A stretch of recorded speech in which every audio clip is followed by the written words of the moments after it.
فراق کی کیفیت بھی ہے، ہجر کی کیفیت بھی ہے. آج تک اس سے چھوٹا شعر کہیں نہیں ملے گا آپ کو، کیونکہ لوگوں کا دھیان نہیں جاتا. تو اس شعر کا ایک پہلا مصرع ہے وہ یہ ہے تم.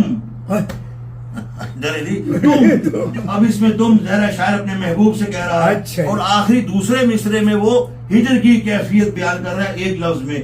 تو سر آپ بتائیں گے کہ ایسا شعر ہے کہ اردو ادب کا سب سے چھوٹا شعر آج افتتاح کر رہا ہوں صدر صاحب کے سامنے، صدر نشین، صدر محفل اور ہم سب کے سر کا تاج ہمارے یہاں موجود ہیں. تم اللہ اکبر. اور دوسرا مصرع ہے گم.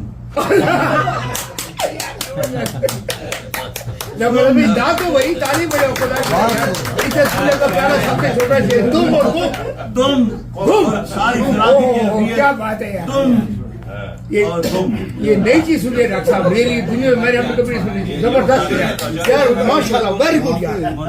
تم اور گم ہو جائیں، دیکھو گم ہو جائیں، گم ہو کر یہ تو کہہ رہے ہیں آپ سمجھ نہیں آئی. کیونکہ میں آج ہمارے یہاں موجود ہیں. تم اللہ اکبر. اور دوسرا مصرع ہے گم.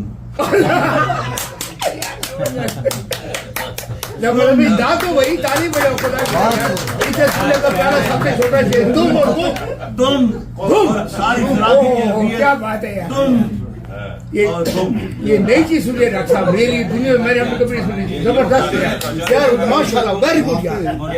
تم اور گم ہو جائیں، دیکھو گم ہو جائیں. گم ہو کر یہ تو کہہ رہے ہیں آپ سمجھ نہیں آئی. کیونکہ میں